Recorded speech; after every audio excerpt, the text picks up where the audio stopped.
episode 3 of the Big three. Parallel Gens podcast. We got the big Hey, 3 in, so thank you all for joining us. You got your boy God been good, Legendary. eh? I'm Mike G. We today we're gonna be jumping into a few topics that some of them can be a little sensitive. So we appreciate you being open. Realize it's an open source. We can't control the people coming in, but we have some great mods that if we get somebody coming here acting a fool, they'll take care of them though. So thank y'all for joining us. We're going to talk about a few topics this morning. One of the things we're going to talk about is going to be trust. The other thing we're talk about is going to be relationship and finances and relationships, and wherever that branches off to. But we're going to jump in though, and at the end, close to the end, we'll open it up and give you all times to come in and ask the questions that you want to ask us. So he and I are going to go back and forth and do a little communicating with each other. And if you have some questions, drop them in the chat. We'll try to catch them, and if we don't, then at the end you can come in and ask a question. All right, brother, over to you. Hey, so first off, listen, appreciate that. What up, big bro? Lee, Oz, everyone else, appreciate y'all for consistently showing up and showing out. Hit the subscribe, hit the bell, so that you get notified anytime we upload something and or we end up going live. relationships. I'm gonna start off with me. I'm gonna be real transparent for a second. When it comes to relationships, right, there are a lot of things that I would say and will not say on social media. With that being said, it doesn't mean that I'm hiding anyone and or I'm doing the complete opposite. All right. I genuinely feel like not everything deserves to be on social media. All right. Some people think I'm married, some people think I'm divorced, some people think I'm I'm talking about the women, some people think this. Listen, when it all comes down to it, I would really want to keep peace, if that makes sense. Okay. I genuinely want peace. Why do we say that? The topic today, just like Big Bro said, all right, the first thing that we're going to talk about is trust in a relationship. So when it comes to trust, Big Bro, when do you feel like you genuinely should start to trust them 100%? Like, I know there's a talking stage, there's a getting to know stage, talking stage, and then there's, okay, boyfriend, girlfriend, if you want to call it that, engaged, and then married. What do you feel like? Right. Like, when should you genuinely feel like you should 100% trust your partner? That's a great question, bro. And like me, I believe in being totally open and transparent about everything that I do for the most part, But it's organic. It's going to be an organic situation. It's going to be dependent on the person, because what I like to do is I like to watch people. Before I get to know someone, I'm always watching them and seeing how they interacting, but not with me though. I'm watching how they interact with other people, because they're trying to get with me. Of course, they're going to be nice to me. Of course, they're going to do all the right things with me, but I want to see how they treat that person that pisses them off. How they respond when somebody pisses you off. Are you still giving them that same grace? Are you still giving them that leeway to make a mistake and be a person that's human? So it's all organic for me. But I think to answer this question specifically, it's when I open up, my inner being would tell me when it's time to open up to someone. I don't just give it. Everybody always say trust is earned. Trust is earned. It is earned. But I think we have to be careful with it, because we can take it too far sometimes, because if you have a person that's being honest and open with you, then you got to give something. You got to be giving them a little something, but it's all organic though. So it's no certain time on it. Okay. I like that. So for me, I'm from the South, I'm from Texas, big up, the biggest, the largest. But with that being said, listen, I have nothing but Southern hospitality. And for sometimes that could genuinely get me in trouble. And then there's sometimes to where, it worked out in both of our benefit. Why do I say that? I'm going to trust you 100% the first time I meet you until you show me that I can't. Not necessarily saying that, that I expect you to be perfect. I am very open-minded. Like, I promise you, I don't think people are perfect. If you have that mentality and you think that they're never going to mess up or they're never going to do anything wrong, you are going to be let down a lot. All right. So just kind of keep that in mind. With that being said, though, for me, I'm going to trust you 100% until you genuinely show me something or give me an indication as to why I shouldn't. When it comes to meeting new people and talking, and getting to know them, etc., I genuinely feel like there's no reason for you to lie. Like, I just don't feel like there's any reason. Like, we all know, like, when we talk about the talking stage, or we talking about the getting to know stage, in a sense, we honestly feel like it's interview, even though we don't want to say it like that. But you got to understand, some people is gonna say the things they need to say to get the job, right? And some of us is kind of naive in that sense, to where it's like, I'm gonna believe everything that they say because I believe it to be true, or I don't believe that they're going to be backdrawing or back walking what they're saying in a sense. So when it comes to that, when you first talking to someone, you gotta understand they trying to get the job. They doing the interview. They're gonna tell you all the good things about them. They're gonna tell you that it was never their fault. You're gonna tell them like it was always somebody else. And because of that, sometimes I can immediately kind of see red flags. Not that I'm looking for any red flags, but you know, when I talk to people and the first thing that they say is you know, in my last relationship, I did everything right and it was never my fault. To me, that's automatically a red flag. Not because, you know, I don't believe them, but just like we always say, it's two people to a relationship. So to answer the question for myself, I'm going to trust you 100% until you give me a reason not to. The next question that I have with that is, hold on 1 second. Hey, go ahead. let me touch on that. Let me add to that a little bit before we go. So let me give you a little history about me. So I had a big problem with trust, man. So I'm a little bit different than you are, but it's okay though. We're individuals, right? Right. The way I grew up.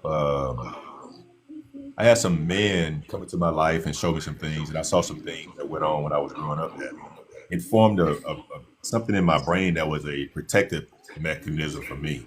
So that's why I don't give it. People earn it because I had too many people that I gave it to when I was young that they abused it. So that at a young age, that formed in me a protective mechanism to take care of me. You know what I'm saying? So, but I got some help for it. I'm not as bad as I used to be. You know, I would be in a relationship and it'd be going smooth, and because of how I grew up and what I saw, I would sabotage it because I didn't trust that person really had my back because of some of the things I saw.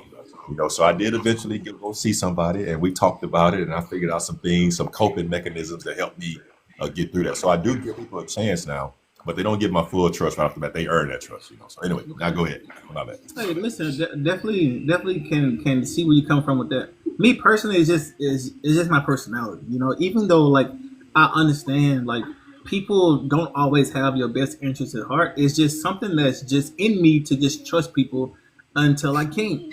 I don't know what it is, and I know there's a lot of people that say, "Oh, if you do that, you know, you're gonna be naive, or if you do that, you're gonna get burned, etc."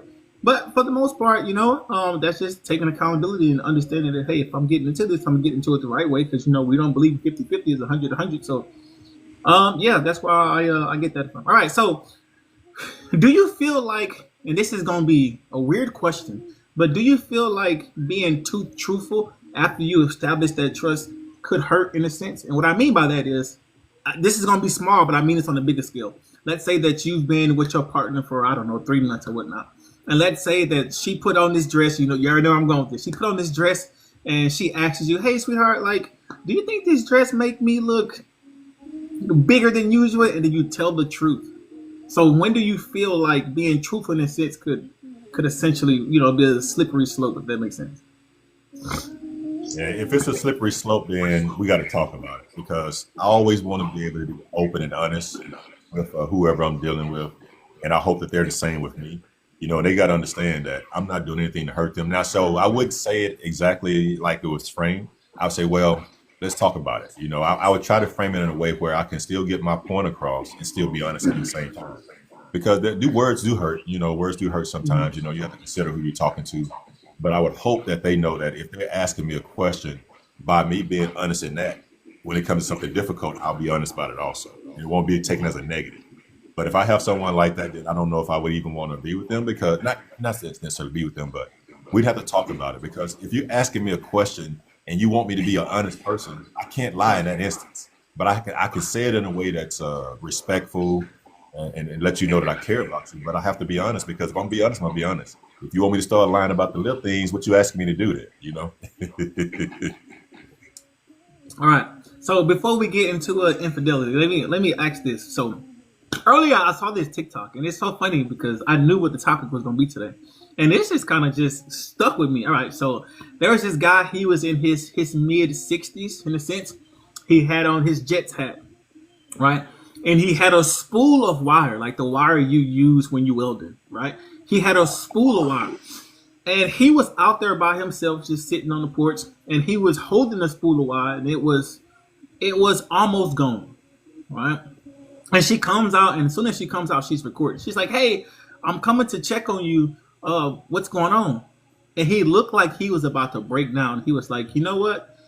I've been having this spool of wire for the past 40 years, right? And he was like, it's almost gone. And she looked at him and was like, yeah, well, I'm sorry you're going through that, but I was just curious as to why you had that Jets hat on. And he's just like, you know what? Forget it. I'm gone. Now I'm going to stop that right there. When you first think about that, or when you first hear that, right, most people be like, oh, oh, she a hole in a sense. She should have sat down and asked about the wire. The problem is a lot of people don't understand that the whole story wasn't about the wire. It was about how he tied those 40 years to his life and him looking back at it. And because of him being vulnerable in that situation or in that topic, he kind of opened the door for his wife. I'm assuming that it was his wife to kind of sit down and talk to him versus just her slamming the door in the face. I said it to say this: there's a lot of times to where people in relationships feel like men aren't open and honest, or we can't be vulnerable in that space. But I'm not speaking for all men, but when we do that, in a sense, we kind of get that door slammed. So, what's your take on that? What do you feel about that? Yeah, I think you hear that a lot, man. He won't open up or she won't open and things like that. But I think if you're in a relationship, the way you get to that point is by being able to trust that that person has your back. If you think that's going to be a person that's going to not be there for you, it's going to abuse it or disrespect you, why would you open up to them? Even if you're in a marriage, you think it would be an automatic thing, but sometimes people miss the point.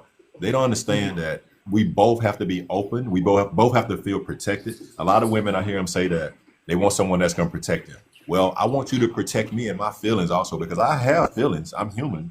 But if I feel like you're not gonna protect them, then I'm not gonna open up and share everything I'm supposed to share. So I think that there's somewhat is true where we don't get that protection. We want that protection. We want to open up, but we don't feel like we can because we feel like if we give that, you're gonna think I'm soft, you're gonna think I'm weak, or you're gonna think I'm whatever, and then you don't want your woman to think that about you. Yeah, just to add on to that. So, look, I'm right there on the lines of what you want, but to go even deeper, like, I don't want that used against me. And I'm not saying that every woman would use that against me, but as soon as you get into an argument or as soon as you get into some type of disagreement, etc., some women are quick to use that against you. Especially when you feel like you confided in her, in open honesty and you was literally being vulnerable and genuine about what the situation is and how you kind of leave the door open for her to come in and just allow that space, allow you to grow in that aspect. And as soon as you, for whatever reason, when they use that against you, man, it's like slamming the door. It's like nailing it closed and shut and cement, and it's hard to open up again, especially to the same person. So what I would offer to some women who's in that predicament or could possibly be in that predicament, if a man's ever being vulnerable with you, listen to him. All right, listen to him. Allow them to just let it out. Give them an ear. Ask them questions, like genuinely sympathize with them. Just genuinely trying to just figure out what it is and how you can help. Just so y'all know that. But while we talking about it, so to add on to that is say for instance, she and I talking, right? And I have something that we're in the military, you and I in the military. And I have something that I have a soldier or an airman at work. They had something bad. We went down range and something bad happened. And then I can't cry in front of them. So when I go home, I want to go home to that safe space so I can be myself and let my feelings out because I can't do it nowhere else. But when I go home and then I cry, and then, nothing happens, then we talk about it. And then 2 months later, we get into a discussion. Oh, you going to cry again? That's tough. What? That's tough. And that's what Legendary is talking about, is that using it against you. You can't take that moment where that man was most vulnerable to you, open up his heart to you, and then all of a sudden you get in a disagreement because you're talking about who washed the dishes, and me crying comes up. You have just now, I call it a foundation. You have just now put a big crack in our foundation. The only way it can be repaired is by tearing the foundation down, but you don't do that. You keep going, and then something else happens. You hit another crack in it. So just let men be vulnerable. We cry too. We don't cry in front of you because we think you're gonna use it against us. So let that man be sensitive sometimes. We have to go out into the world every day and be this person. And society would beat us up about it. When we come back to our castle, our home, we shouldn't get beat up about that. Your floor.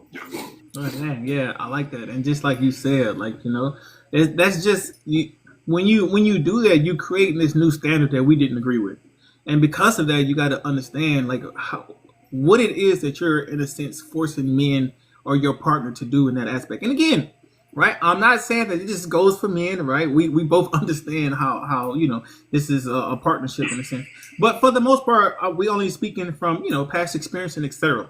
So if you are ever in that situation, right, listen, if someone's being vulnerable to you when it comes to your partner, your man, and or he's crying, he feels safe enough to do that in front of you, one, and then two, like he's genuinely allowing you in. He's genuinely allowing you to see him for himself without passing, well, hopefully without you passing judgment or any of that. So just kind of keep that in mind. On the flip side of that, though, there are times to where situations happen in a relationship, and there can be a plethora of things that can happen. But when it comes to infidelity, is there a time to where you feel like, I'm not justifying by any means, but is there a time to where you feel like you can take that person back, or as soon as it happens for you personally, as soon as it happens, you just like, that's it, I'm done? Yeah, that's a great question, bro. And I know everyone's excuse me. I know everyone's go-to is no, I can't do it. But this is what I believe. It's situational, right? But I think if you genuinely love someone and you sit down and you talk, you agree to get counseling and go through it, why not give them another chance? Because all you're gonna do is go out there and find somebody else to be with, if you can. I'm not saying it's for everybody. You know what I'm saying? It's not for everybody. But I've been in that situation, and it wasn't good. It caused me to have a lot of doubt, and I already had trust issues. It was all after I got my trust taken care of. But what I did was, though, I sat back and I thought about it for a minute. I talked to one of my best friends. This is my friend for 40 years now, 50 years. And once I agreed to go back into it, what I promised Mike Gage, I looked in the mirror at myself and said that I would never ever bring that up. I would never ever hold that against that person. That was the only way I could be there is by doing that. So I did. I went back into it and I never brought it up. No matter what kind of argument we got into, no matter what things were said, if you're gonna go back and be there, you have to be there. You can't do the reverse and do throwing it in your face all the time because that won't work. Just like Big Bro said, it's situational dependent. And I tell you that for most people, your immediate reaction is no. Hell no, I'm done. You shouldn't have cheated on me, etc. Right? But that's what I would tell you. Some people genuinely make mistakes, okay? And I'm not saying that I'm justifying cheating. I'm not saying that. All right? Again, when you put people on these high pedestals, right, you'll get disappointed. So don't do that. At the same time, though, there are people who cheat and don't give a damn. They'll just keep cheating, especially if you keep allowing it. And then there are someone who cheats. They feel horrible. Again, not justifying it. Just I'm open-minded. Okay, so I know that. There are people who cheat and they are genuinely sorry and they are genuinely doing everything they can to win back your good graces. Right? Now, those are two different ends of this one spectrum, right? So if you have someone who cheats and they don't give a damn, they don't care, they're like, what you gonna do, leave me? Okay, so you know what you got right there. Someone who messes up in the other aspect, and you genuinely can tell that they are sorry. You genuinely can tell that they feel horrible about it. They're going through counseling. They're doing everything that they can to show you, like, hey, I'm here. I made a mistake. I want to grow with you. I don't want this to be the end. All right, so kind of understand the difference between the two. When it comes to you genuinely just speaking of like, hey, you cheated on me. You shouldn't have cheated on me. I'm done. Again, this is going to go from person to person. But what I would advise in a sense is to go get counseling first. Go talk to someone who is outside of your immediate family, sister, mom, etc. Someone who's not biased when it comes to you and or your partner. What that does, right, is it allows things to come out that probably in a sense wouldn't have came out had you went to go talk to someone else and or if you're not able to communicate that effectively to each other. So what that looks like, You go and talk to a chaplain, or you go and talk to a professional counselor, and then allowing them to, in a sense, um, figure out what the actual cause is, and not just what's on top. Right? We understand that there's things that happen to to unlayer the events that occurred. So I would tell you this, and this is me coming from a man, right? I don't just wake up and say, you know what, I'm just gonna go cheat on my girl today. That don't happen. Now, to some men, okay, some men just want to do it just because it's the goddamn Olympics, right? But you got to understand that there's men out there that don't wake up and say, you know what, today is a great day to go cheat on my spouse, and there are women too. Today is a great day to go cheat on my man. So when you're not able to effectively communicate, which me and Big Bro say all the time, right? Effective communication, yeah, that's easier said than done in a sense, but this is why we advise, in a sense, for you to go get the counseling that you need, especially when it comes to you making a decision that is going to impact not only your lives together, but essentially the kids, etc. I know what y'all saying. Oh, if he cared about all that, he wouldn't have cheated on me in the first place. I understand that. All right. I'm just coming from you from being open-minded in a sense. All right. So, infidelity. Hey, legendary. No. So let me answer. Let me respond to that a little bit. We both we know what we believe in. We believe in God and all that stuff. So I think if you genuinely love the person, you have to look in the mirror also and see, were you doing something to make that person vulnerable enough to go out there and do that? For instance, let's just talk about it for a minute. Maybe communication. We won't use sex because that's the easy one. Let's use communication. My partner's been asking me, talking to me, talk to me. You know, you don't talk to me, you don't talk to me, you don't talk to me. I sent her out of the house one day. She was wanted to have a conversation about some stuff she was feeling, how she was feeling. She go to work, and then Dexter is, hey, good morning. How are you doing today? Dexter want to talk. She says, oh, that's okay. Oh, you having a bad day? All of a sudden, they're in a conversation. I messed up. I sent my wife or my girl or whoever out of the house when I should have been there for her. I made her be in a position where she was vulnerable enough to open up, not thinking about it. She's just hurting right now. So we won't go to all that. We can talk about that another time. But we have to be careful about, why is that person doing that to me? Because if we're doing something, or sex, because you talk about it all the time, don't weaponize sex. If you're weaponizing sex for us, it's going to be a negative for us. So eventually, they're going to meet someone out there that it won't be weaponized. It'll be freely given. And what is that person supposed to do then? I'm not saying it's right that they cheat, but we have to be careful about the things we are doing to push them out there. So it has to be we have to be open and honest about everything. We have to be conscious of that. I just want to put that part in there. Okay. Yeah, absolutely. Yeah, man, it's just coming from the the experience that I had, especially in my 20s, man. That there was just a lot of things that I just felt like, this is just me personally. I'm not speaking on the behalf of men. There's a lot of things that I felt like was just unfair in a sense. So, for an example, like, this is why I feel like men, in a sense, is so much easier. It's so much easier to please us, in a sense, than to women. I'm not saying that we're better or worse. I'm not saying that. Please don't twist my words. What I'm saying is, men will essentially do almost anything that we can to ensure that our family is secure, to ensure that the spouse, the kids is taken care of, and etc. All we ask in return is the basic things that don't require money at all. All right, the things that we require, in a sense, is just things that I genuinely feel like your spouse, your significant other should have naturally. That's nurturing, that's caring, that's being a backbone, that's understanding, like all of those things that men don't necessarily get outside of the home. We talk about the safe space when we get here. That's all we care about, right? So when you allow that space to happen, you allow us to effectively communicate. You allow us to be vulnerable in that aspect. You allow us to effectively communicate. You can diagnose a lot of problems that's happening. The problem is that I've noticed is, and this is on both ends, we're going to talk about it a little bit, is feedback. A lot of us can't take feedback when it comes to our significant other. So, big bro, do you feel like there's an effective way, or there's a certain way that you should approach how you communicate problems to your partner. Yes. I think that's one of the things that I think you talk about up front. You know, we always talk about how much is too much at the beginning. I think one of the most important things you can do in a relationship is to figure out, and you ain't going into a whole lot of detail because you're just meeting a person, but just hey, Right. look, I'm digging you, you digging me, but we all know that communication is a tough part. So let's figure out how, if we disagree about something, that we can make sure we get our point across without disrespecting another person. I don't think there's anything wrong saying it up front when you meet somebody because the relationship is based on communication, right? So why not have a form of communication that's going to work for both of you up front versus trying to figure out as you go, because we both have different experiences.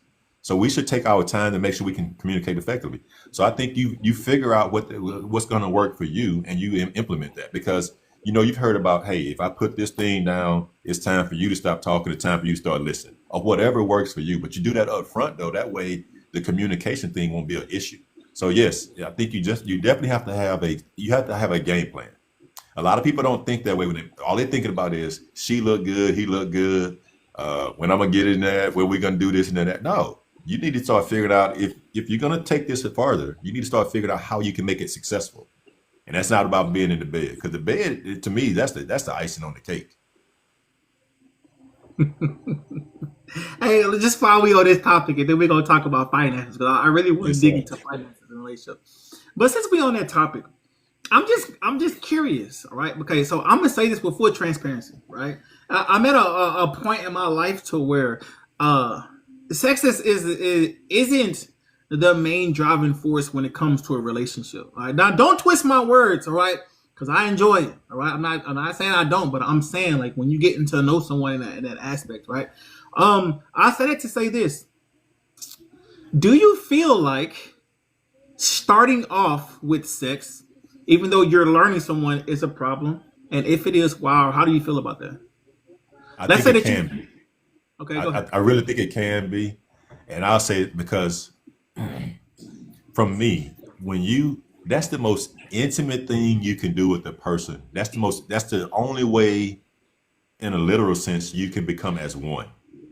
If I just met you 2 weeks ago, we're not becoming as one. We just having sex. You know what I'm saying? Right. So I don't think that should be the primary focus. The primary focus should be if I want to spend my time with this person. Because you said earlier, you look at it differently now. You get your time is valuable. You don't want to waste your time with somebody. You want to make sure that that person is for you. So I think that that's the secondary. I don't think it has to wait 6 months now. You know what I'm saying? If you know that's the person. But I don't think that should be the primary thing, because once you introduce sex, regardless of whether you think you're doing it or not, you get emotionally confused and tied to that person. And now everything is off the table. I think you do that up front and you all decide, hey, look here, let's just be adults about this. Let's be adults. We both adults. We out here. I'm not trying to get in your pants right now. I want to get to know you as a person first. And if you're trying to get with me, if it's just about that, let me know up front. We'll do that. Then we'll keep it moving. But I like you. I want to spend some time with you. I want to get to know you. But if it's not, if it's all about smashing, let's smash and call it what it is. And we ain't got to spend a whole lot of time together. I can call you. We can say we're going to smash and we can keep it moving. But if we're trying to get to know each other and be with each other, then I think we don't make that the priority. We make priority. The priority should be getting to know each other and how we can be successful in doing in that process. What you think about it? Man, that's I mean shit too. Like I agree 100%. My only kickback that I have with that, right, is just like we talked about in previous episodes or previous lives, is I don't like time limits. That's my only concern. When I Yeah. say time limits, I mean just what it sounds like. Like, I'm gonna wait 3 months, and then on 3 months and the next day I'm gonna be ready for sex. That's what I feel like is a problem when you're going against the natural aspect of a relationship. Now, if you're doing it for a purpose, a religious purpose, or you're doing it to, you know, to cleanse yourself in a sense, I understand that to a certain extent, even though I may not agree with it, right? I'm going to help you in that aspect, even though as a man, I'm gonna want to get it in, right? With that being said, though, I'm just saying, like, but I do agree. Once you start off with that in a sense, right, and you kind of don't have a appetite to genuinely get to know someone, and that's all it is, and just say that. Just say like, hey, I'm attracted to you, you're attracted to me. And all I'm trying to do is go to Pound Town. And that, you know what I'm saying? And you can alleviate a lot of stuff, right? And then there's no second guessing, etc. And then some people say that they respect you more if you say that. So I'm just kind of get with that. All right, I so tend to agree. so I tend to agree with that. That they do. I think most people, if they're in it for a certain reason, they do respect you more, because just think about what that's doing. That's laying the foundation for you to have open, honest communication. But if you can talk about that as a grown person, that's opening the door for other communication. That's going to be so much easier than that. Now, I agree if you don't. No, there's no time limit on it, but we just talk about it up front and realize that once we start introducing that, there are a whole lot of things come with that we haven't, if we haven't discussed it, that can be confusing. okay, absolutely. All right, so we're gonna get into the next segment. This one's gonna be real kind of. I don't want to say personal in a sense, but kind of, especially with today's society, because you know how I feel about them. All right, finances. Let's talk about them. When it comes to finances, right? We're talking about bank accounts. We're talking about joint bank accounts. We're talking about giving your partner funds for anything they need help with, or vice versa, etc. And or not having your stuff together. The question: you are in a relationship with a girlfriend slash boyfriend. So that's what we got. All right. And when do you feel like it's comfortable in a sense to start asking, requiring joint bank accounts and or getting money tied together? What's your take on that? Yeah, that's another great question, bro. And for me, it's not right away. It has to be. We keep saying it, but it's just true. It has to be organic. And first of all, it's going to be very hard for me to commit my finances to someone that we're not planning to get married. The girlfriend boyfriend thing is too many things that can go wrong with that. So if I'm planning on spending my life with someone, then we'll talk about that, even if we're in separate households and planning to get together. But it won't happen before marriage, though. It won't, where we just, everything is on the table.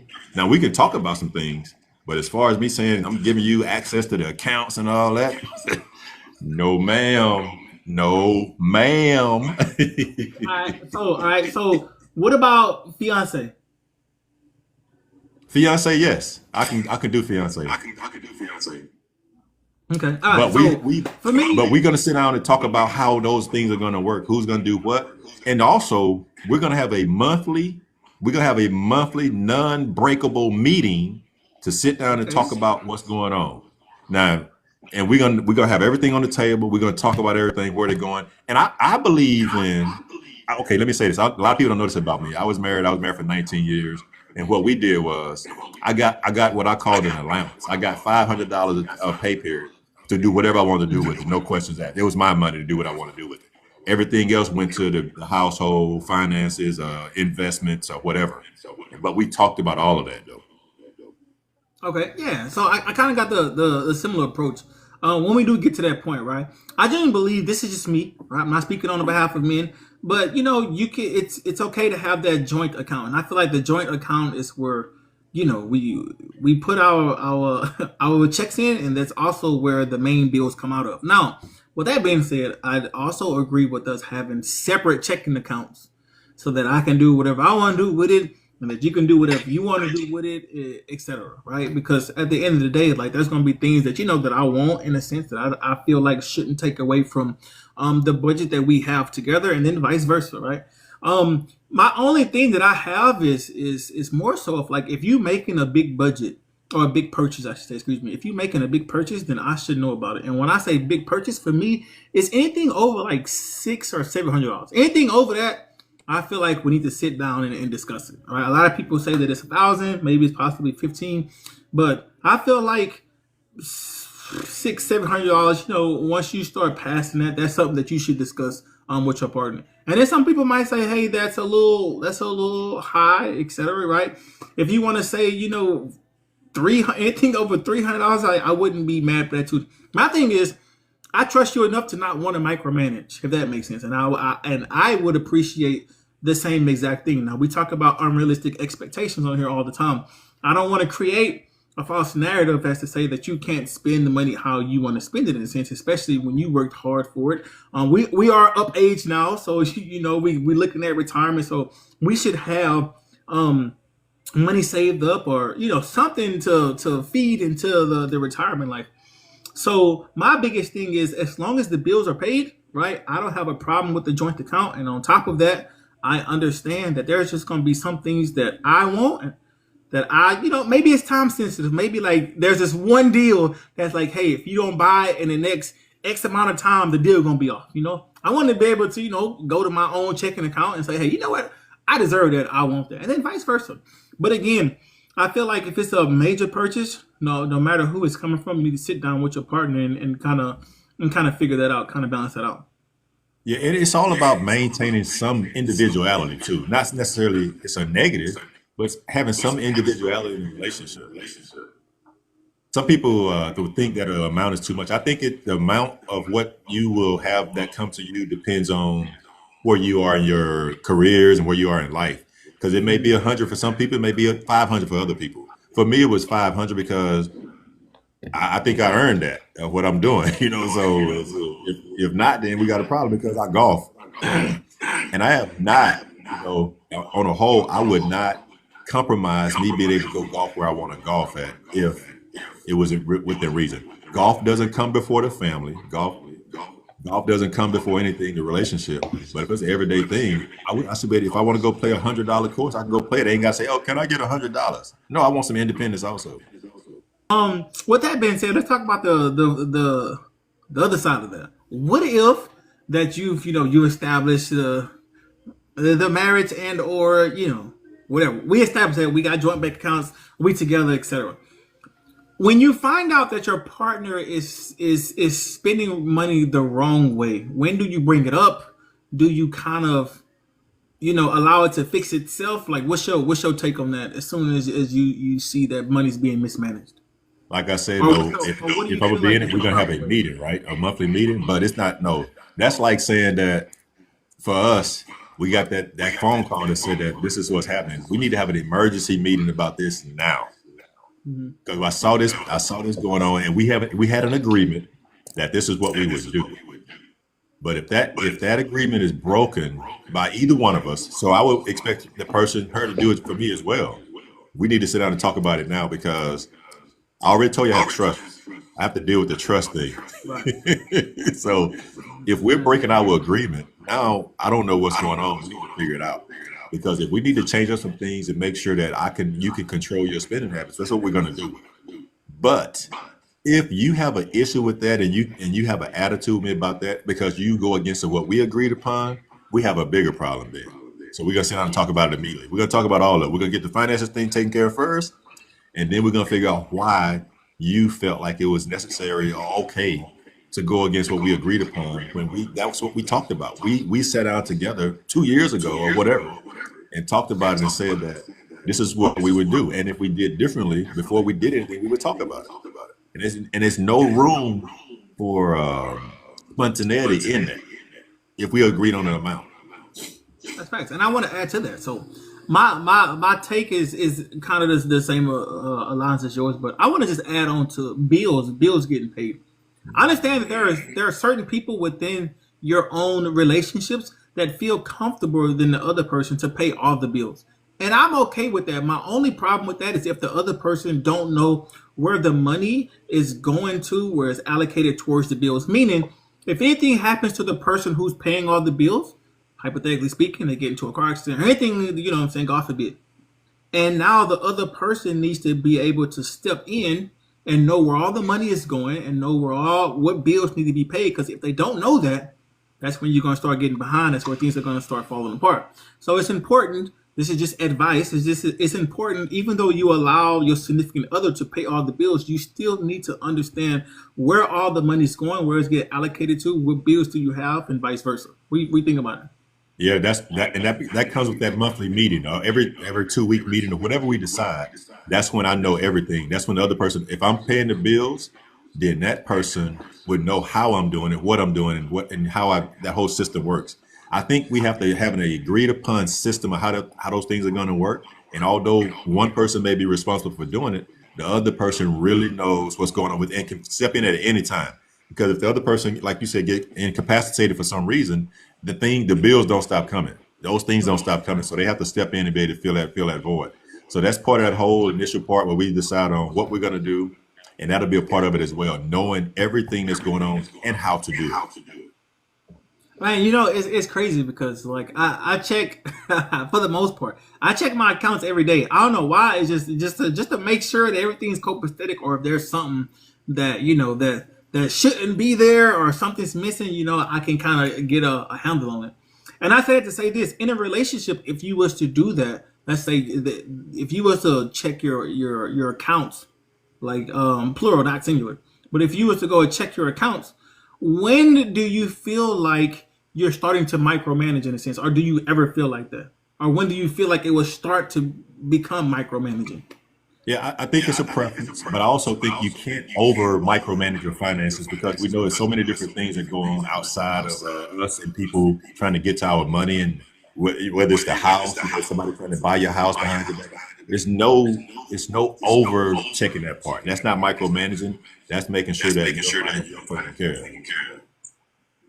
Okay, all right, listen, I like that. I definitely like that. Like there's no such thing as micromanaging money when you shaking it, because we all know, that we gonna need it in life, all right? Especially if you're trying to build that generational wealth. All right.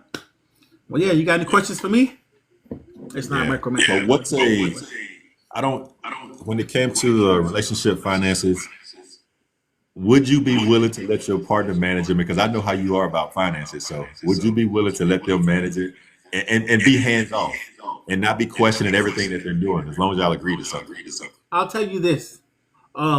Without bragging by any means, I promise you, without bragging by any means, I want to say this as humble as possible. I've built up my accounts to where I'm comfortable right now in life, right? And I say that to say this, right? I think it'll be a downgrade on my part if I just was completely off hands with the wealth that I built in a sense. And some people can say that that's selfish, but I don't see it that way. I just want to just make sure that we're set for our future, right? And if anything happens, I need to know about it, right? If anything looks funny, I want to, because you know what they say, the longer you wait, things don't get better with time, right? So if I can attack it right then and there, then I would want to do that. As far as me being hands off when it comes to the bills, when it comes to money management, when it comes to that, I don't think I could ever be completely hands off. There's going to be times to where it's like, if you want to pay the bills, you can pay the bills. But just like you said, at a minimum, we have to have meetings when it comes to budget and or the allocation of our money. I knew you would say that. That's why I asked that question. I want to see what Hey, you listen.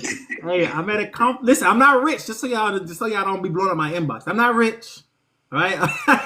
I'm not rich, but I am at a comfortable place in my life to where if I want to fly anywhere around the world, I can do that today and come back.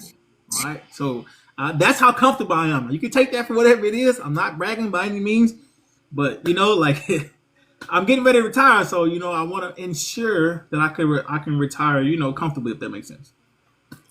Right. I think if we've exhausted our questions on it, we open up the chat and see what they have for us today. On any of it, trust, relationship, finances, infidelity, anything.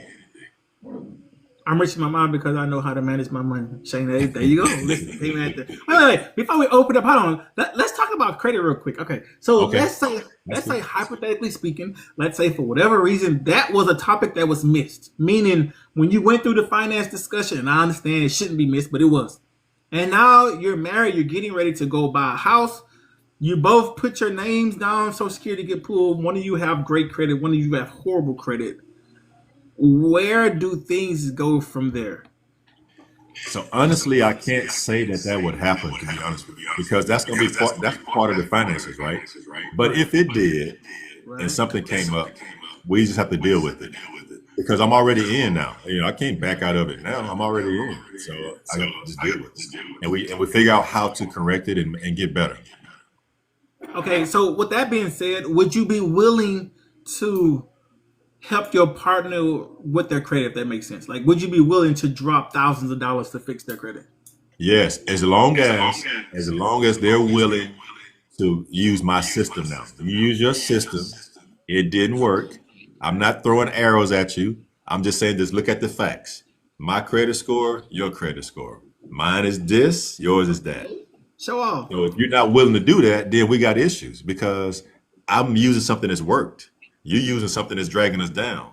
Now we're trying to buy a house. Now we have to deal with this thing that we didn't know was a problem. So we got to deal with it. But I'm saying try my way for a little bit first. I'm here. I'm here. I'm here now. You here. Not below me, but your credit score is stopping us from being able to do something to make sure we take care of each other. So that person has to be willing to try it.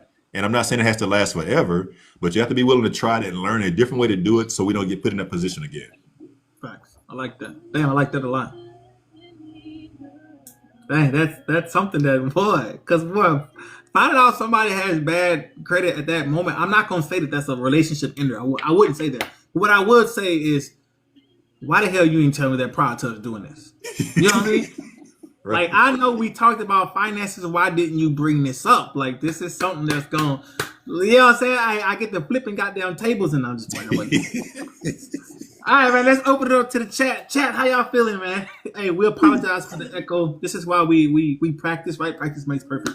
We apologize. We'll get it together. But open it up to the chat. This is the first time it's done that, so I don't know. Nothing is different, so I don't know what's going on today. Oh, y'all have any questions? Listen. The only thing different is my mom is here right now, so that may be the problem. Oh, Lord. Not mom's in the chat. Taking all the Wi-Fi. What y'all got? Just as bad as the woman getting on one knee contract. Man, she better not get on one knee for me. Listen. Why are we on that subject? I'm gonna talk about that real quick. Listen. I don't have anything against women getting down on one knee, asking their man to marry them. I have no problem with that. Don't ask me that. Okay? Listen, if you get down on one knee, get your get up. What are you doing? No, that's my dog. Respectfully, all right? I'm speaking for me, right? Listen, you get on one knee. Listen, don't do that. don't do that. Tell us, why is that an issue for you? Let me tell you this. I'm traditional. Right? Oh, Lord. Can you hear me? Yes. Okay, there we go. That was bad. So I'm traditional. I don't mean a traditional in the sense to where it's my way or the highway. I don't mean it that way. I mean it in a sense of I genuinely feel it's like a man needs to lead, period.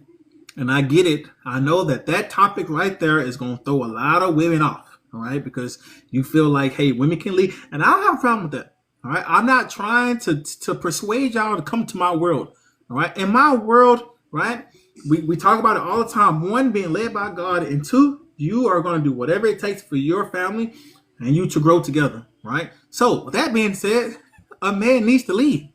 When it comes to me picking my partner, when it comes to me picking my spouse, etc., right? There are just things that I genuinely feel like needs to happen. If I wanted, in a sense, to say, hey, you're the one, I'm going to show you that you're the one, right? I'm going to get down on one knee and I'm going to tell you like, hey, you mean X amount of Z to me. I can't see my future without you. I need you in my life. Get down on one knee.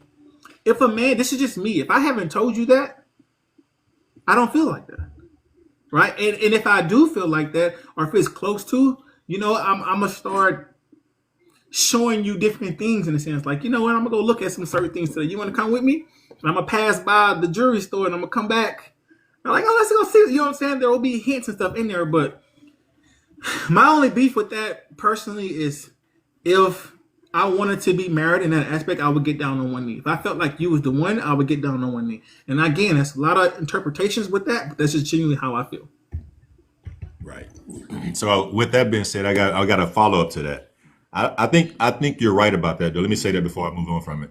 I think we're both traditional, and that's what I love about us, man. We although we had an age gap, we have a like mindset, but we're willing to call each other out if we're wrong about it. If we have a different opinion about something too. I love that about it. But so with that being said, is it a must that your fiance take your last name when y'all get married? Everything in me says yes. I don't see a reason outside of that to say no, because if we're gonna become one, that includes the last name.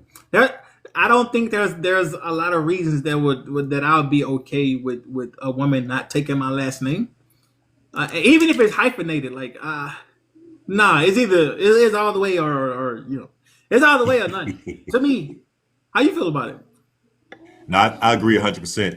If it's us, it's us, and that's just the way it is. You take my last name. I know you may be Doctor Whoever, but it's gonna be Doctor Gage now.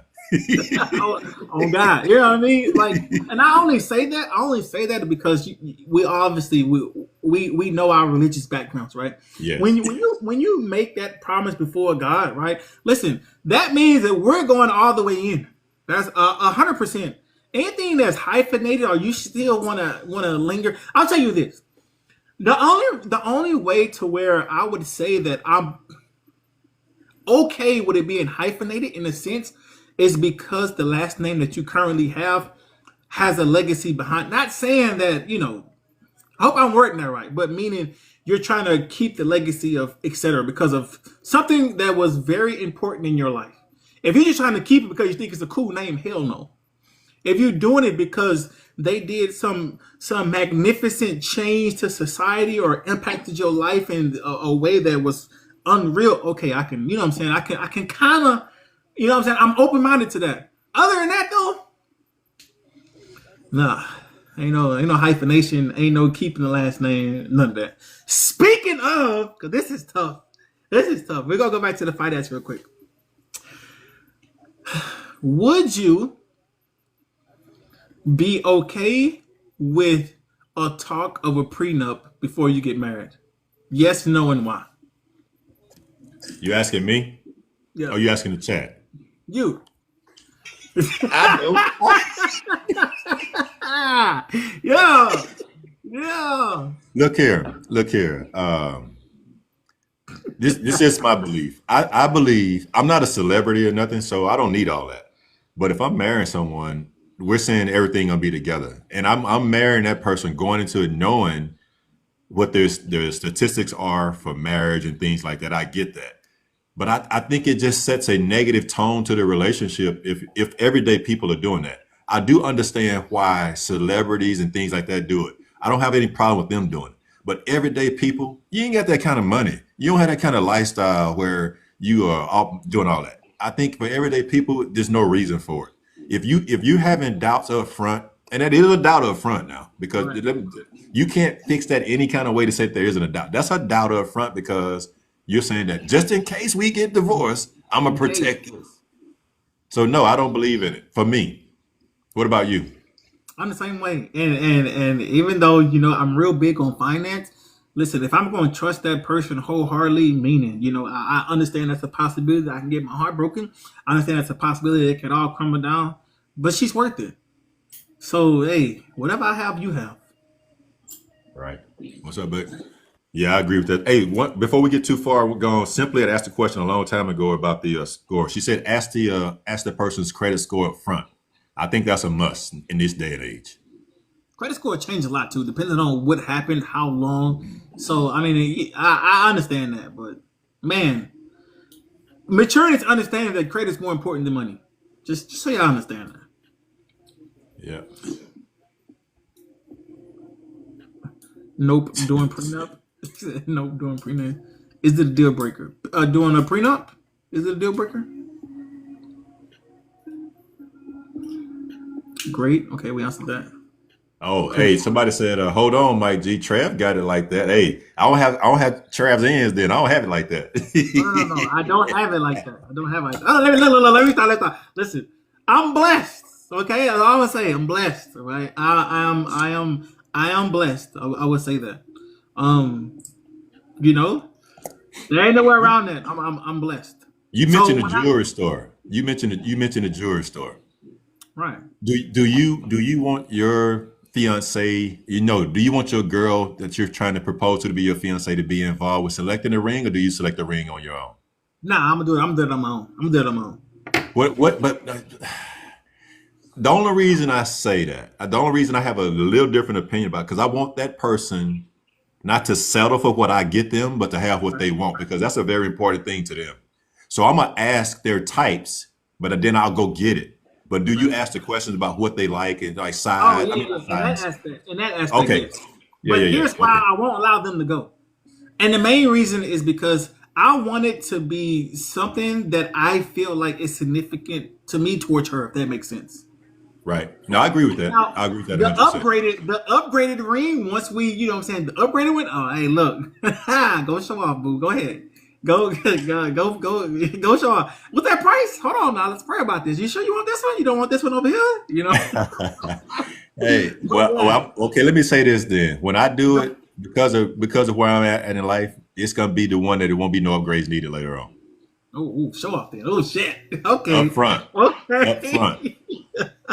I want to say there don't need to be no upgrade. That's tough. Hey, when you say Lena. it like that, Yeah. Lena had a question for her. She said, "Do y'all window shop first? Or what are you talking about? Window shop? Are you talking about for women or?" No. She mean like, do we go together with them just to look at rings without? Oh, okay, yeah. Nah, I agree with you. I'm gonna get the what type they like and things like that, and then I'm gonna get the ring on my own. Facts. Yeah, the same thing. My only thing that we kind of agree with now is like, if I was to go buy it, she wouldn't be there with me. Yeah, exactly. I agree with that. What else y'all got? You better say that, big bro. Lee, ain't he? I'm like, hey, they don't need to upgrade. Oh shit. Yeah, that's the way it's gonna be, man. It has to be. I'm mad at. What else y'all got for us? Meet me right. I ain't mad. Listen, I ain't mad at that. Hey, I saw somebody made a comment about your retirement. Military people are blessed to be able to retire at 39, 40, and 41, 45, or whatever. But most of us realize that the military didn't make us rich and we have to get second jobs, So we retire, but most military people get second jobs. I mean, some people don't, and that's okay.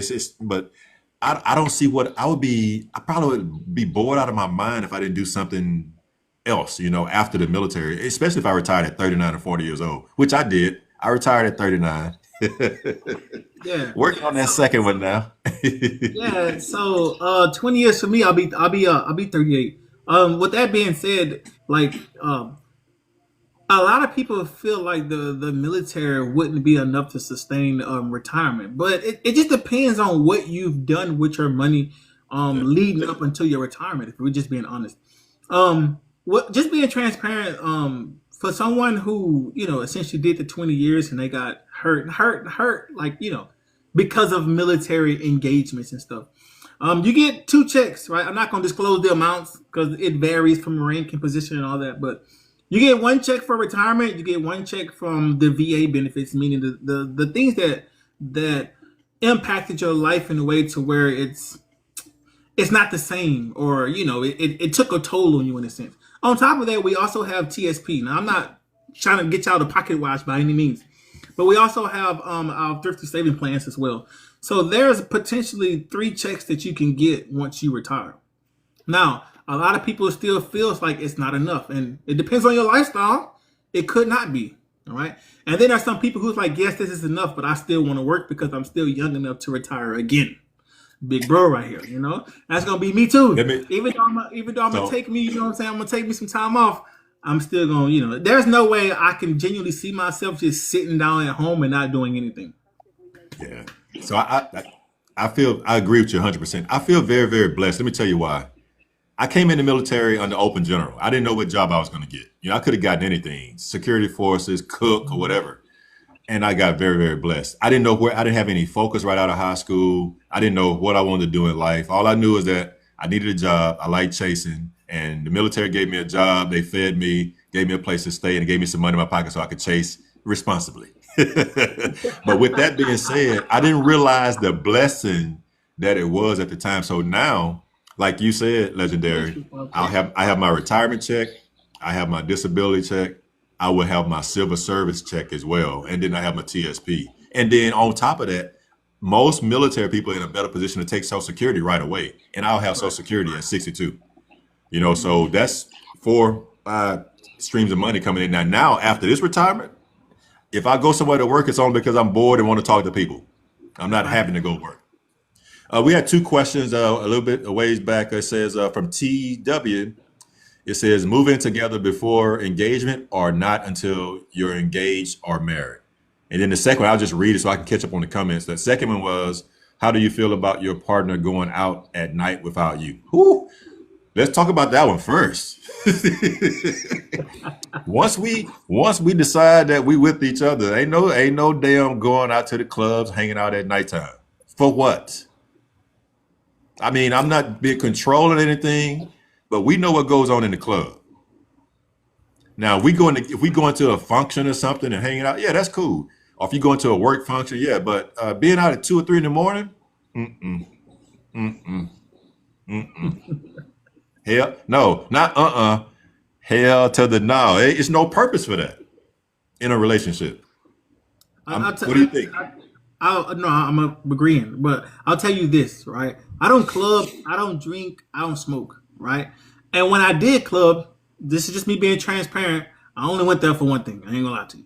You know what I'm saying? That's only why I went to the club. I ain't like the smoking in the club. I ain't drinking in the club. There's a lot of women. There's a lot of wagons in the club. I ain't why I went to the club. I ain't gonna lie to you. Now, with that being said, as you know, the maturity level that I'm at now, like this is just me being open and honest. Why go to the club at our age right now? Like honestly, like I get it. You want to hang with your girls or you want to dance. You can do that at home. And again, I'm not saying it to be controlling by any means, but the things that you want to do, you can genuinely do that at home. And here's the kicker: when you with your person, you want to do those things with your person, right? Like, I mean, genuinely with your person. You want to be and do those things, create those memories with your person. Why would you want to go do that with random people that you don't know and are your homegirls that you're going to talk about behind their back when they leave anyway? Listen, the going out late and all that. Listen, I'm going to tell you this. I don't agree with that. I just don't. You know, if that's what you want to do, then just go do that. I have zero problems with you saying, hey, me relationship, I thought it was gonna work, but I still want to go out there and shake my wagon. By all means, you tell me that, let you go. You can go shake as much wagon as you want to. Go have fun. But maturity comes into place when you realize that, you know, the things that's important is right there in front of you. So that's just me. That's just my take when it comes to that aspect. Listen, the club, listen, I promise you, I'm not gonna find the love of my life in the club. That's just me personally, right? I'm not gonna find it in the club. One person asked, I think it was KB. They said, we talked about finances, but what do we think about going into, oh, there it is right there. She put it back up. What do you think about going into a relationship with someone who has kids? We skipped the second question. Oh, okay, my bad. I got that one. So it was moving, it was the club and then moving in together. Oh, moving in together. That's tough. I'll tell you this. First things first, as a man, I'm not moving into a woman, period. I don't care how financially stable she is, how big of the house is. If we're not married in that capacity, I am never moving in with a woman, period. All right? And listen, there are just things that I know from experience, and there are just things that I know as just being a man in today's society, right? There's no way that I'm going to put the things that I've accomplished, take all that stuff out, sell my house, move in with someone that I'm not married to. If that makes sense. On top of that, if we were talking about getting married, we got engaged, I would still, in a sense, I'm not going to say require, but if it was me, I would still have my own house. And I would just, we would still live together. But I would still have my own house until we get married. Once we get married, then okay. But if that's not the case, no, it's just because experience, in a sense, has taught me to fulfill the obligations prior to you making that type of decision. That's just me, though. I'm not speaking on the behalf of men. What do you think about it? Yeah, I think it's situational. It just depends on two people and what their circumstances are. For instance, like for me, I would look at it a little bit differently, only because of circumstances that we have. But there would be a plan to get our own, though. It won't be that we're gonna do that and we're gonna stay. But it's I know it's situational. Let me just say that because it is situational, only because things that are going on. You could have, say for instance, you have children that's in school, high school or whatever, and you're in a long distance relationship, but you want to be with that person, live with them, but you don't want to take that kid out of that environment because that's where all their friends and everything are. So maybe you may do it for a while, But then after that, your plan is once they graduate, now you go ahead and get your own together because you don't Absolutely. want to wait 2 or 3 years, just because you're holding that principle, that idea. If you know that's your person, so it's just situational. Yeah, when you say it like that, I 100% agree with that. No questions. All right. So what about? So we talked about the kids. So what about being in a relationship with someone that has kids? And for me, I'll let you answer, but I feel real. I have a real strong feeling about that. But you can go ahead first. Being in a relationship with kids, like once we tie that, like you have to allow me to raise the kids the same way that I would raise my own kids. If that makes sense. Meaning, if I'm going to chastise and whoop my kid because of this, and then I have to have that authority to do the same thing. Because what I don't want, in a sense, is for your kids to feel like they are above, in a sense, getting they butt whooped, or above, getting some type of discipline. What I don't want to add on to that is to feel like I'm tougher on one kid than the other kid. I don't want that. I want everything to be equal across the board. Another big problem that I could see that could potentially be a problem is how the father feels in that situation, when it comes to you or me, in a sense, disciplining the child. So this is something that we need to have as far as communication right off the back, if that makes sense. Because if you're not allowing me to be 100%, then where are we gonna cross the line? Because when we get into an argument, I don't want you to say, "Oh, you're not whooping my kids.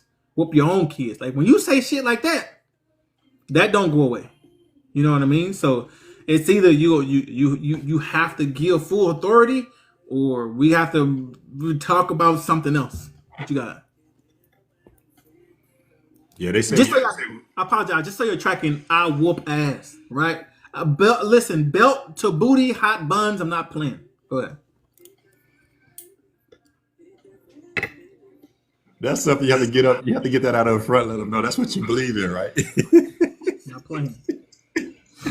All right. So for me, because of how I grew up, I had a couple of people that came into my mom's life that they promised me the world, right? They were gonna be there for me and all that stuff, and they didn't. They didn't deliver.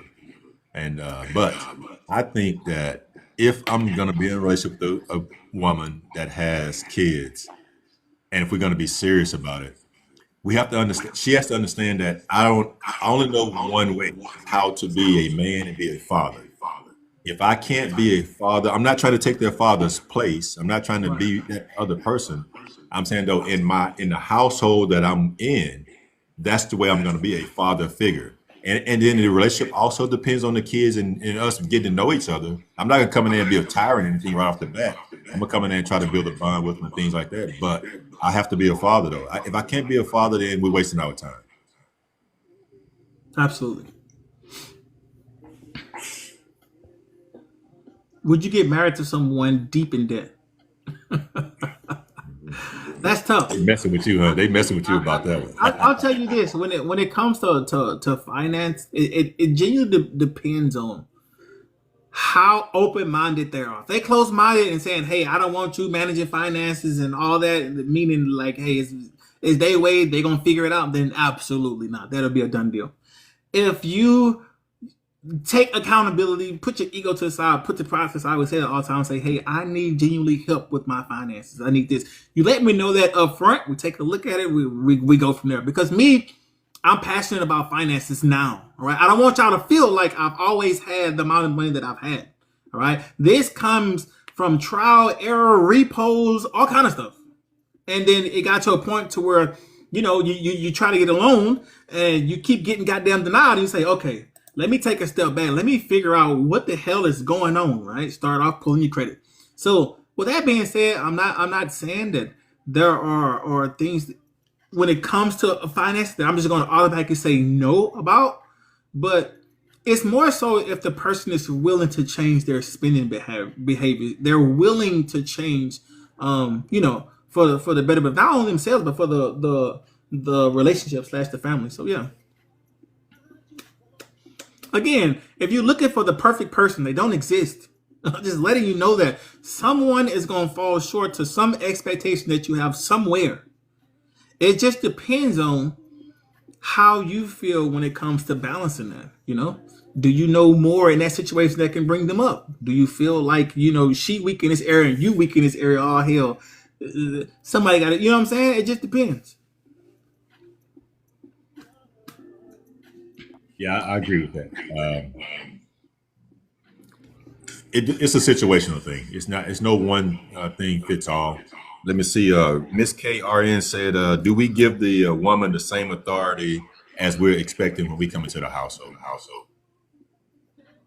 Like like As the far as being being spanking. You talking about oh belt to what? bun. Yeah, hell yeah. What? Of course. Listen, that's one of the major things that I don't like. I don't know what's in me, but I don't like kids disrespecting adults, right? I'm not talking about like, you know, adults like antagonizing kids and forcing them. I genuinely mean just kids just talking back undisciplined, just don't have any kind of rule for authority. You know what I mean? Like that. I don't like that. You know what I mean? So um, belt to hot buns. I'm not playing. Now, listen, if you embarrass me in school, I'm gonna wear your ass out in school. That is how I am. Now, again, I'm not talking about when I say wear your ass. I listen. I'm not talking as in like beating them in a sense. But I am saying, like, you know, licks. You're gonna feel it a little bit. You know, I ain't gonna go crazy with the belt, but I just want you to know what you did was wrong and it's not tolerated. This is something that you have to instill early because if not, from my own experiences, they're gonna take that shit and run with it. I've been in a few relationships to where, you know, I get go get the belt and they're like, you're not whooping my kid, your kid now. Okay, well, you know what I'm saying. So when you do things like that, no, that's automatically a no go for me. Right, that opened up a whole another can of worms. And before I don't want to forget, so don't let me forget this question. Shan asked, so women that are established in life would never get a man. We can jump into that one later. But let me say this: a lot of things come into play when you are blending families. I talked about this on my show one time, and it's difficult because you got two separate people outside a relationship that have a say so in what happens to that child. But what I would tell my former partner or spouse or whatever the person was is that you don't dictate what's going to go on here. Just know that the children are with me. I'm gonna do right by them. I'm gonna have a partner that's gonna feel the same way that you would feel about them as well. I wouldn't bring them around anyone, but you cannot say that that woman is not gonna do this to my kids. That doesn't go. That doesn't fly because they're in my household. I'm the daddy. I say what goes on here, and that's how it's gonna be. It's no leeway. It's no talking about that, and then because you don't dictate anything that goes on over here. What was I'm the not gonna let question? anyone abuse my kids, though. Facts. Go And ahead. if anything, and if anything is happening behind closed doors, and my kids come and they tell me something, I'm not gonna dismiss shit. Exactly. You know what I mean? You I'm not can't. gonna dismiss. Oh, they not doing that. You just nah. I'm gonna go do my own investigation. That's one thing I would not play with. If my kid come in and telling me, "Hey, X amount of Z is touching me," or X amount of Z is doing something like that, I'm not gonna dismiss it because there's been some times, you know, growing up that my cousins have came up and talked to their mom and their people about it, and I specifically remember my auntie telling them, "Oh, there's no way that he did that to you. Why you lying like that?" And I just, for the life of me, just couldn't understand why would she come up and tell you that, and you just dismiss her immediately because you feel like that could never happen. I'm gonna go do my own investigation, and we gonna get to the bottom of it.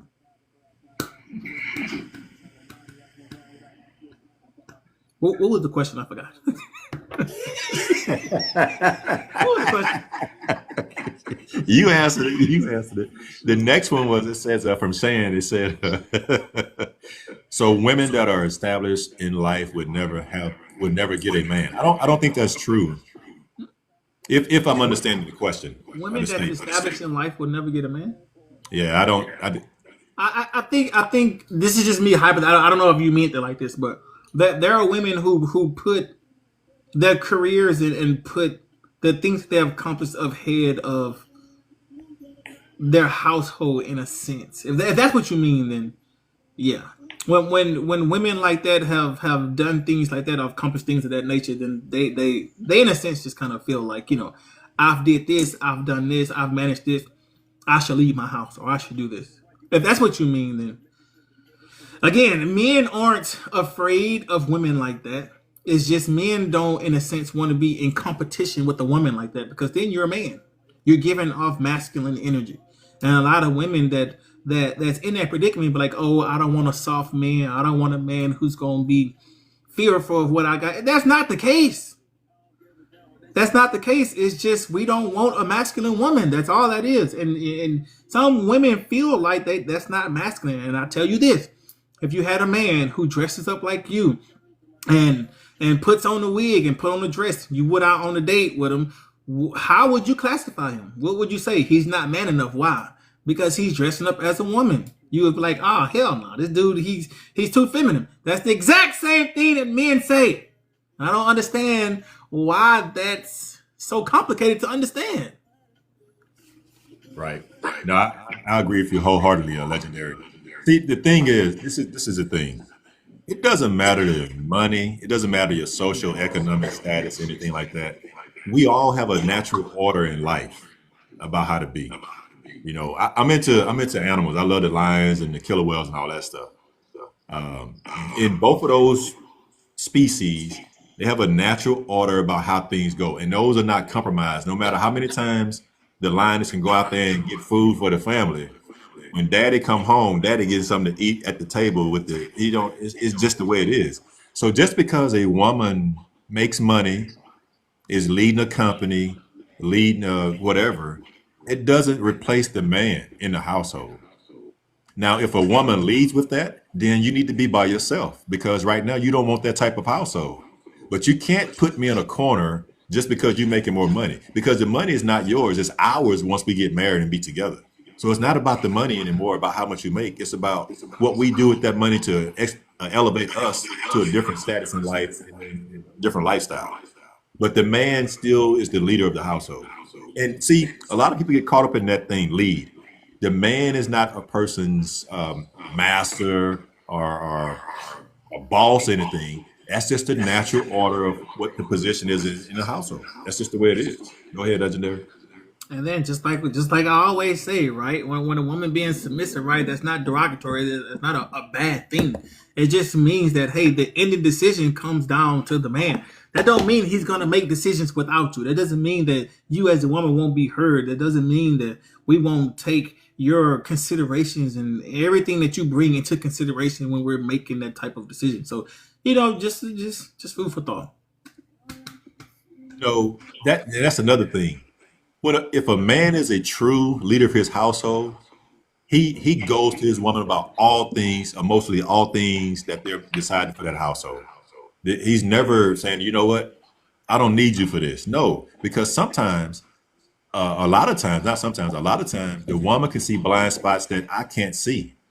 And I need that person's opinion, and it's an equal. So Simon and I both agree that there is no 50-50. A relationship is 100-100, period. Just because I'm leading a household don't mean I get 90 and you get 10. It's 100-100. And if people say 50-50, so what 50% are you leaving out then? If it's only 50-50, what are you leaving out? 100-100. Go ahead, bro. Yeah, like I said, we say this all the time. It's 100-100. There's no thing it's 50-50. I'm going to bring 50-50 and you're going to bring 50-50. You both leaving 50% out, which equals 100. So how? That don't come into play. Yeah, it's just, you just got to understand, like, when it all boils down to it, right? Is you going to back him up however it is that you see fit for the betterment of your family, right? Even if you know that you gave him all these different avenues of approaches and he still chooses the one that you don't agree with, right? You're going to allow him to do that. Even if you as a woman know that, hey, you probably shouldn't do that. Sometimes that's the lesson that he has to go through to better not only himself, but to better his family. And we both know in regards to that, he's going to better himself with that. A lot of women that I've talked to, in a sense, want a man that's complete. And you don't understand that the woman makes the man complete. Like, we're gonna fall short. We're gonna make mistakes. We're always not gonna choose the right thing. The good thing about it though is you have your spouse, your significant other, that's gonna pick you up when you fall. That's gonna teach you specific things that you can look out for the next time that you go through these said trials and tribulations. When you want a perfect person, they don't exist. I'm telling you. So don't have unrealistic expectations for your partner. They don't exist. The best ones is the ones that you can grow and mature together. Period. When you figure out, hey, maybe you don't have the strength in this portion, but I have strength in this portion. Yeah, maybe you weak in this portion, but I have more strength. That's where that equally yoked comes from. Just so y'all understand that. That's open, honest communication. And you got to realize that just because you're making more money doesn't mean anything other than that. That's for the family. And so, for instance, let me give you an example to touch on that. So, if we get on a different subject, say, for instance, if I come home and cry, we talked about that earlier, and then you bring it up later on. That's you learning from an experience that you shouldn't have done that to be better on later. So it's the same thing with the man leading. Just because he's leading doesn't mean he's going to be perfect. So he may make decisions that are going to be wrong, but then that's when he learns. That's what Legendary was saying, is that he learns from that, and he has to be open to you giving your opinion. But you can't come with your opinion as a derogatory thing. It's coming to, let's make the best choice for the family. It has to be for the family.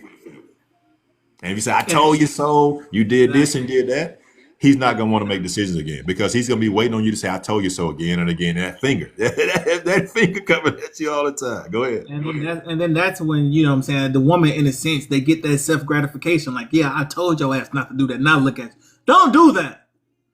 All right. That is the worst thing that you can do in that situation. Right. When you use his downfall for your self-gratification, don't do that, especially if you're talking about building a foundation and building with your forever partner. Don't do that. I'm not saying y'all are doing that. I just say it. What else we got? You muted, Mike. Like you always say, it's not for the people in here, for the people outside the room. Yeah, not for y'all that's in here, but the ones that's out there. Make sure you go tell them. Don't do that.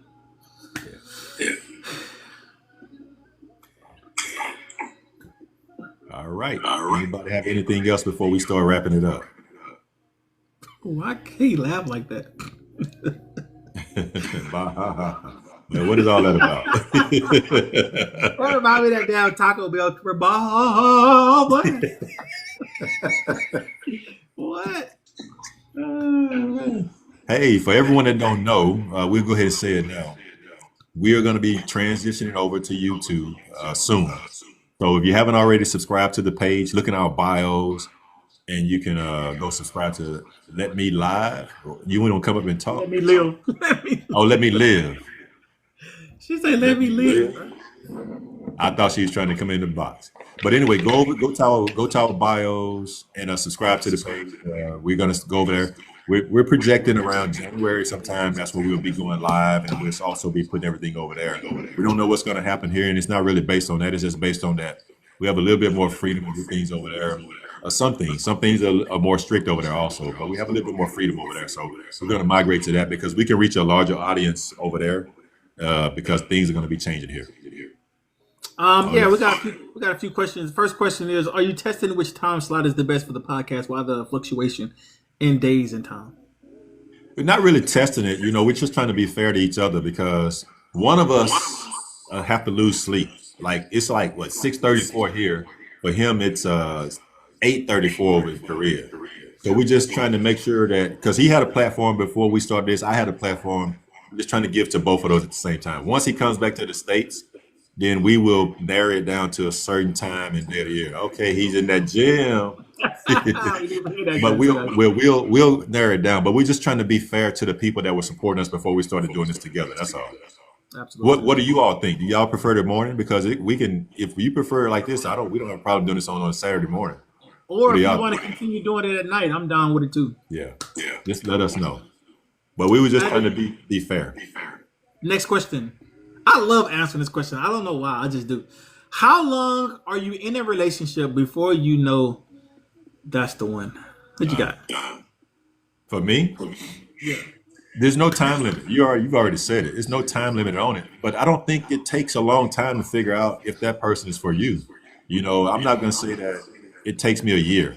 I'm going to tell you, for me, to be honest with you, most recently, I I knew that there was a potential. You don't know it's the one. You know that there's a potential for that to be the one. But I knew that after about really 2 months of being in constant communication with that person.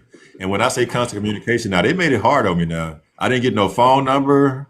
I wasn't able to go over none. We were strictly typing.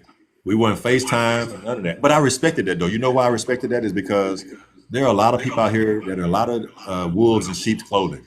So that person had to make sure that they were taking care of themselves and their family before they gave me access to that kind of stuff. So I was okay with that. But then it got to a point. I said, okay, these thumbs are getting too strong here. We got to change this up now because I'm tired of typing. But anyway, it was 2 months for me. I knew that it was a potential, but you don't really know.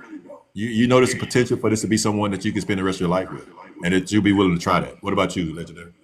Yeah. So I feel like that's the upgraded version. But to me, I'm gonna back it down some. Outside of the relationship aspect, because he said I feel the exact same way. But when you talk about, before you're in a relationship, men categorize women immediately. Not even 3 minutes, 10 minutes, maybe 30 minutes. Within just interacting with you in person, talking to you, we categorize you into these specific categories. Now, the categories, for the most part, fluctuate from men to men, but for the main part, I'm just letting you know, there's a friend zone, meaning like, hey, you know what I'm saying? Look, I don't see you like that, I see you as a friend zone. There's a one that say, okay, potential meaning like, hey, I could potentially see things with you. There's one that's just like, you know what, I'm just going, we just going to just end up just having sex. That's all that's going to be. And then the final one is like, listen, I can genuinely take you out to meet my family, to like, it's above the second one, above the one that's potential, like, oh shit, like, hey, we got to figure this out because, listen, she got to be the one or he might be the one in a sense. That's the categories that we put you in. Now, again, those categories kind of vary a little, but for the most part, all men do that. Just so you understand that. What do you think about the categories, Mike? I agree 100%. There's somebody, like we said earlier, there's a smashing, there's a potential, and then there's a, hey, I'm talking to my mom. I want you to talk to my mom. I want you to meet my mom, meet my family. And it's different levels. But it's all about, go ahead. What about the time limit that I put in, like immediately? What do you feel about that when it comes to you categorizing women? Oh yeah, automatically. You kind of know already. You know right up front what's going on with it because their personality. If they don't show it with you, like I said, I watch how they treat other people. Right. And we have to realize something. People always show you something in life, but you have to be willing to pay attention to the things they're showing you. And don't be fooled by saying that if they're an asshole towards somebody on the other side, they could be that same way towards you as well. You're no different other than they're trying to impress you right now. So yes, you can tell up front. I think right away you can tell if it's a potential or not. But I'd like to get that out of the way and we talk about that though. Just to add a little more detail in that, even though we categorize you immediately, it don't mean that you can stay in that specific category. Yeah. That just means at the time right now, this is where we see you at. Could you change? Absolutely. You can. And y'all doing it to us also. Y'all doing it to us. I was just about to say that. Y'all bounce around a little bit, but women, y'all do it too now, right? Because look, for the right person, you'll break all them goddamn rules. I'm in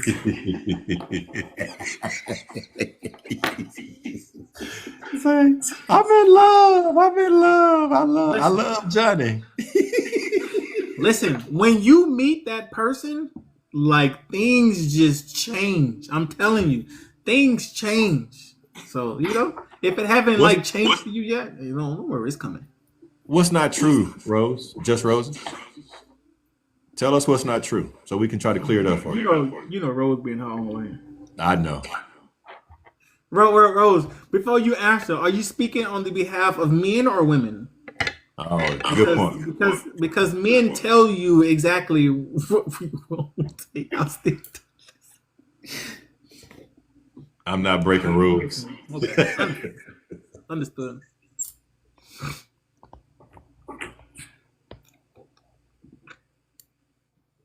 Yeah, I was like, Rose? Anything else? Y'all got anything else for us this morning?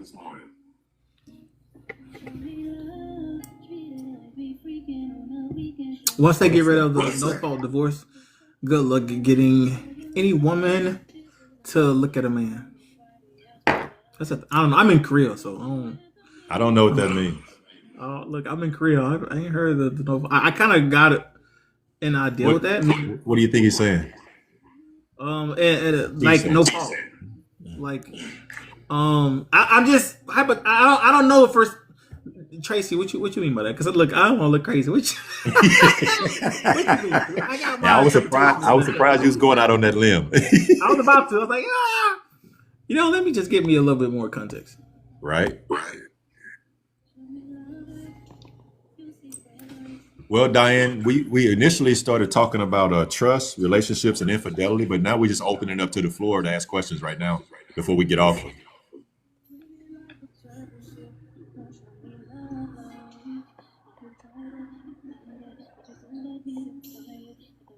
Please, I beg, just jumped in. Yeah, the topic. Yeah.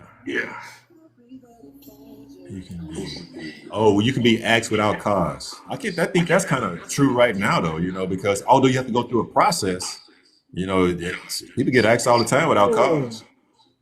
Yeah, they do that shit now. I'm unhappy. Yeah. It just takes a little bit longer. Now, if you're saying that you can do it almost immediately, that's a different story. But even I think that happens to this day. People, they come home one day, although they probably been thinking it for 2 months. They come home and be unhappy and say, "I want a divorce." That's just the way it goes. Nat been laughing the whole episode. I know, right? What's going on, Nat? That category. You didn't like the categories, KB? Oh, she's talking about the categories that we. But women do that too, though. Like if we're being honest. Let me okay. How do they do it?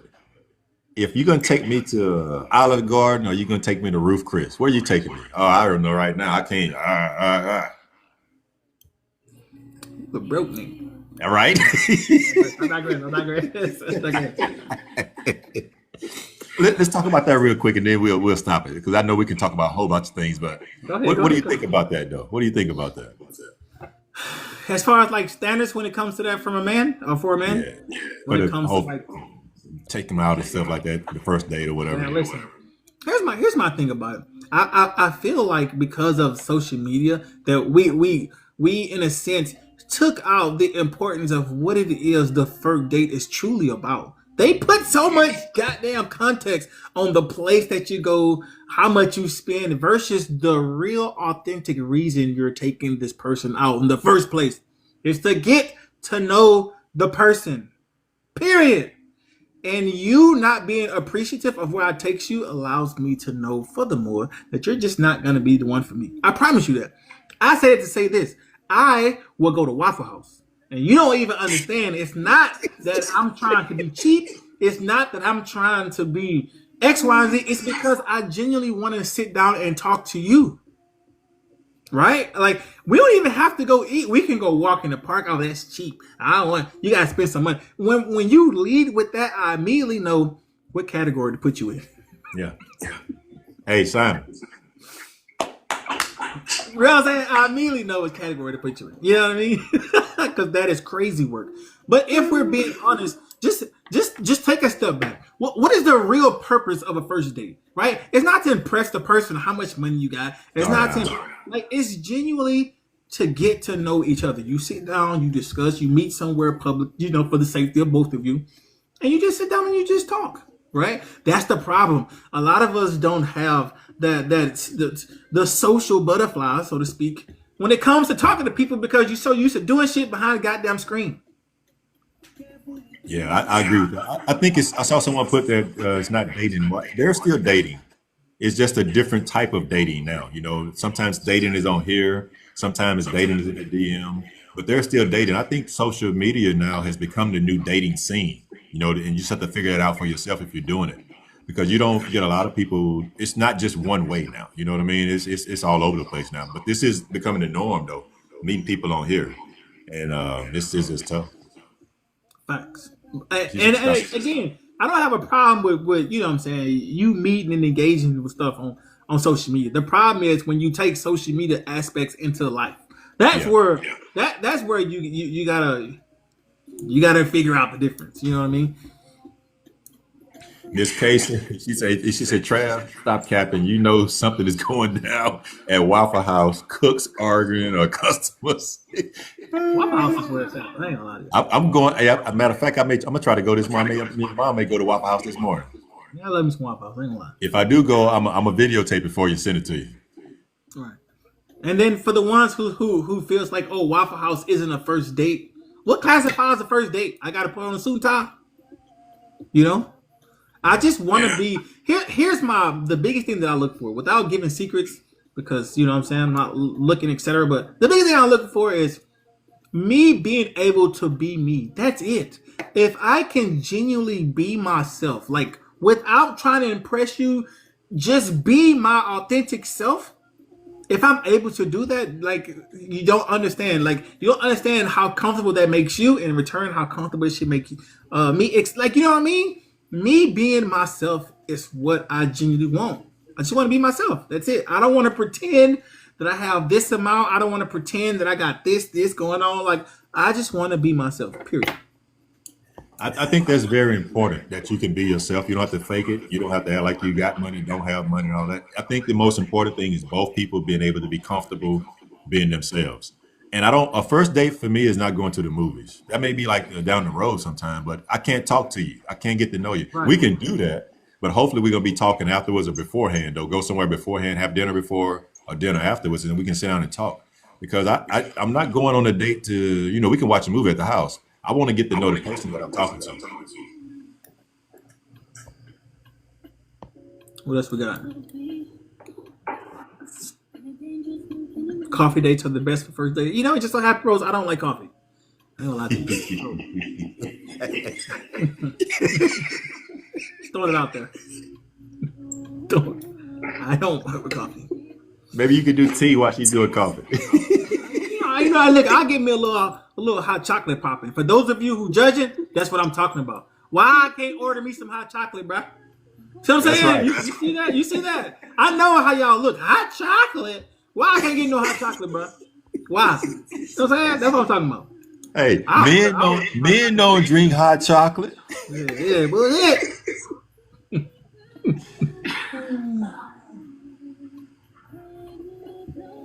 KB say get whatever you want. That's facts. No, hey Ray, I would not advise my daughter to do that because First date? Oh, first date. no, because she don't know the person, and that can lead to a lot of other things, and I put her in a position where she's not safe.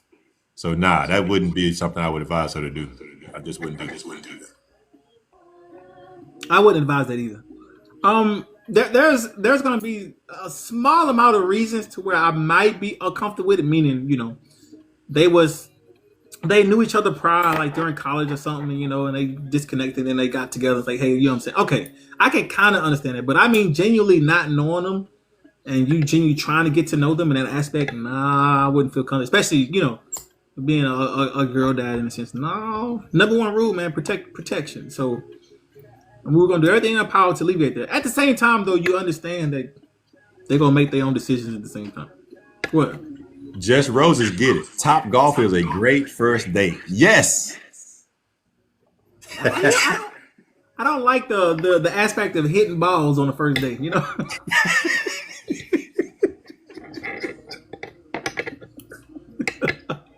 I digress though.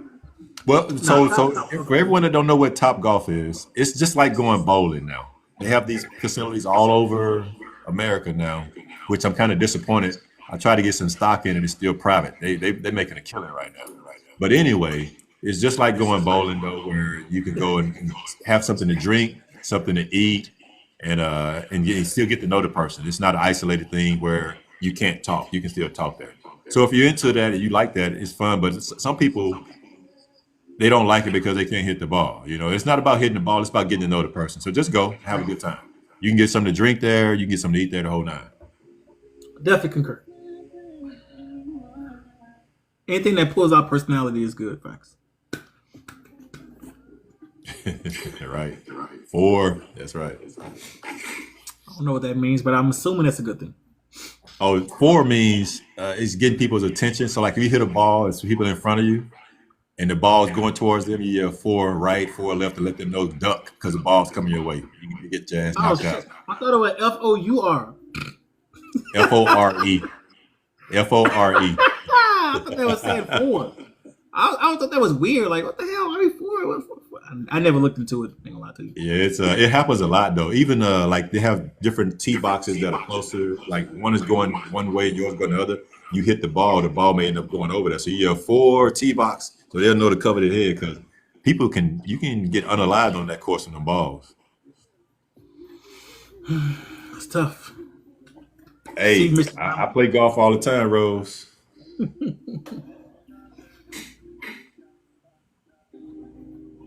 Anyway, what else y'all got for us today? I want you to explain that tap out process for me. About 2 weeks ago, we saw some. She posted something, and I thought it was her family member, but it was just something she posted that made her emotional. But she went to the graduation from basic training, and then the young Oh, lady was standing at attention, and then the mother couldn't touch her right away. But you know how they have them at attention, then they can find them right. out in the crowd.